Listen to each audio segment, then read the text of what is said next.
আজকের দিনটা কেমন যাবে এটা নির্ভর করে আপনি গত রাতে কিভাবে কাটাইছেন। এমন একটা জিনিস আজকে আমার সাথেই হইছে যে গতকালকে আসলে আমার আনফরচুনেট কোনো কারণে ঘুমাইতে লেট হইছে। প্রায় ২টা-২:৩০টার দিকে ঘুমানো লাগছে।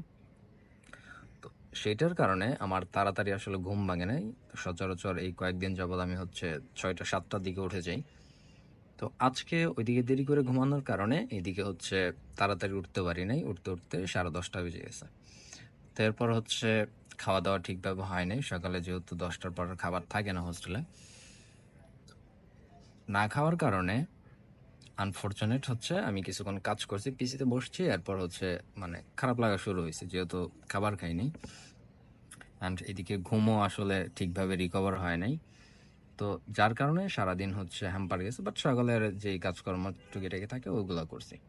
বাট অতটা এফেক্টিভ আসলে কাজ করতে পারি নাই। এইটার এফেক্টটা পড়ছে কোথা থেকে শুরু হইছে? মানে এর আগের রাতে আসলে আমি কিভাবে কাটাইছি। যদি আমি আগামীকাল ভালো কাটাইতে চাই, তাইলে আজকের রাতে সুন্দরভাবে তাড়াতাড়ি খাওয়া-দাওয়া করে ঘুমিয়ে পড়া।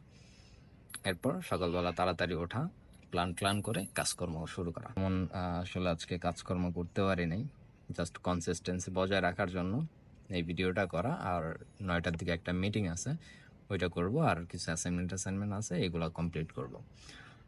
তো এটাই বলার ছিল যে আসলে আপনি যদি আজকের দিন ভালো কাটাইতে চান, তার আগের রাতে প্ল্যান করেন এবং সুন্দরভাবে ঘুমাইতে যান, আপনার দিনটা ভালো কাটবে। So this is Jasim signing out here. আসসালামু আলাইকুম। ভালো থাকবেন।